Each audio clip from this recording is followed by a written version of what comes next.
Our next guest is no stranger to defending life and the courage and determination you need to be a voice for life in the years ahead. She is actually from the UK, where she has been arrested twice now for this, for silently praying. Does that make any sense to you? I cannot wait for you to meet her, hear her story. She was silently praying outside of an abortion facility and got arrested for it. So let's hear from her from across the pond, Isabel Vaughan-Spruce.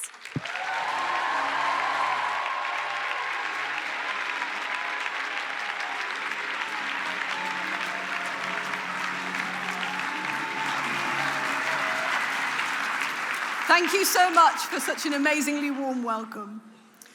I was brought up pro-life like many of you, but having said that, I think it's the most natural thing in the world to be pro-life, to care about babies. That's the default position for any child, unless and until they're taught otherwise. And I'm grateful that I was never taught to dehumanize the preborn child. It wasn't until my teens, though, that this belief really meant something to me personally. As a teenager, I loved reading war stories. Although you'd see the depths of evil that humanity could sink to, you'd also see heroism at its finest.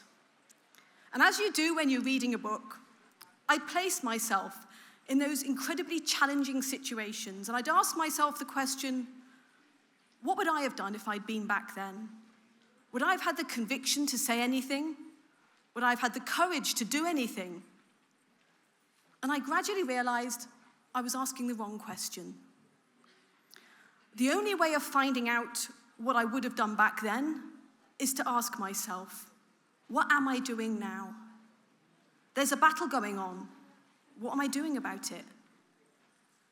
I realized that the word pro-life couldn't just be a label or a tag that I gave myself. It had to be something I lived out.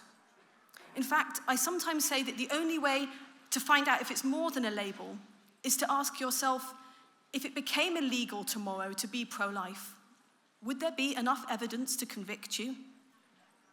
And so I began to look for ways to live out my pro-life beliefs. This eventually led me to joining a handful of people who for many years had been praying outside an abortion centre for an hour a week on a Saturday morning in Birmingham, England. On joining them, I had a real sense of this is where I belonged. So after a few years, I started a 40 Days for Life campaign there, which helped hundreds of women and couples and really solidified the pro-life community. After many more years, that abortion centre miraculously closed down. And I say miraculously, as it was the 4th busiest abortion centre in the country, and it was closing, not just moving. We asked the manageress, why was it closing? And she seemed unable to answer and shrugged, saying, things change. But we knew the reason why, prayer. And so we moved to another abortion centre in Birmingham, but we weren't received well by many of the locals. We were screamed at, sworn at, spat at, threatened. We had cars drive down the road towards us at high speed and veer away at the last second. We had property stolen, and we were even physically assaulted. When one of these assaults was caught on camera and shown to the police, the response I received was, well, if you don't want to be assaulted, you don't have to come out of your house, do you? In fact, the local police worked with the local council, residents, and abortion centre staff to bring in what's called a PSPO, a Public Space Protection Order, or a local buffer zone, which bans protesting around the abortion centre. So I got my 40 Days for Life volunteers to pray outside the zone. And just to say, they were still shouted at, sworn at, spat at, assaulted, etc. So it was clear that no one was really trying to stick up for women who they believed were harassed. It was more to do with an intolerance of any ideology that was different to their own, coupled with a sense of empowerment, of being above the law, which it seemed that they were. And in this atmosphere, I internally reasoned, okay, buffer zones ban protesting, but I've never protested outside abortion centres. I pray there and I offer help. Surely my prayers can't be censored.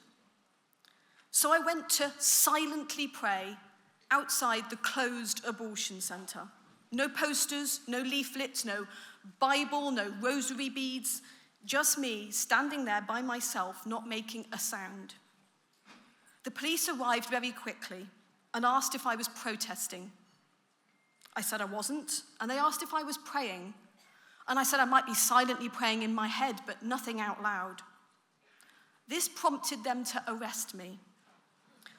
I was searched very thoroughly on the street and taken to a police station, locked in a cell for a few hours before being interrogated under caution as to what had been going on in my head. I was released on bail and charged with engaging in an act which was intimidating service users. And I remind you, the abortion centre had been closed. There were no service users. So I went to court, supported by ADF, and was acquitted within minutes.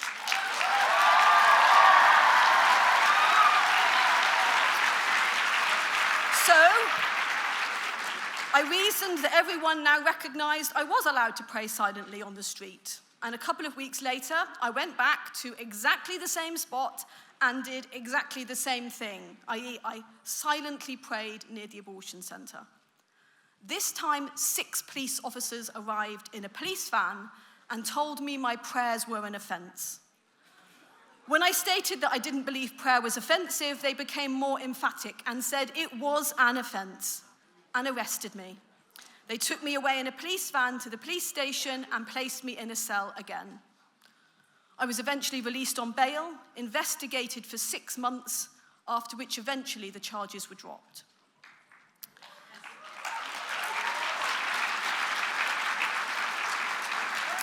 I continue to go outside the abortion centre every week, and the police have continued to come out, giving me various tickets, telling me I'll be issued with fixed penalty notices.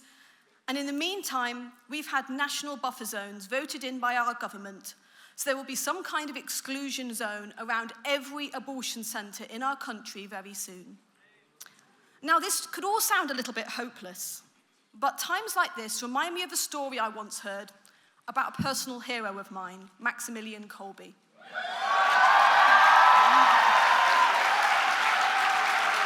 Maximilian Kolbe is very well known as a priest who gave his life for a fellow prisoner at Auschwitz. But there's another story about him that's not so well known. It's told by a fellow prisoner at Auschwitz. And this man said that when he arrived at the death camp, it was as if his hope died at the gates. He could see the emaciated faces. He could smell the smoke of the burning human flesh coming from the chimneys. And he thought he was never going to see freedom again. And one day he described how he was walking between the blocks that housed the men, and he was feeling very low, very discouraged. Towards him walked Maximilian Kolbe. And as if reading what was inside him, Maximilian Kolbe walked up to him, placed his hand on his shoulder, looked him in the eye and said, "Hope. Never give up on hope." And that started a spark inside this man. And he went back to the block where he was housed with the other men, and together they hatched a plan to break into the German officers' quarters, to steal their uniforms and dress up as German soldiers, to take the keys to the commandant's car, and to drive out of the gates of Auschwitz in what was one of the most successful and daring escapes in the history of Auschwitz. And I can imagine afterwards people congratulating this man on his ingenuity and his courage, and rightly so. But it didn't start with him. It started with Maximilian Kolbe, who gave him back his hope. He didn't let his circumstances dictate to him. He dictated hope, no matter what. And that's our job.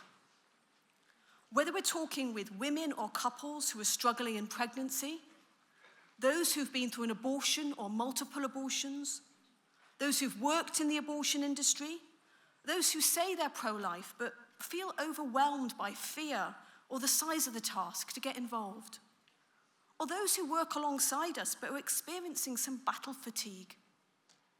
If we want to provide any influence in these situations, we must first become people of hope.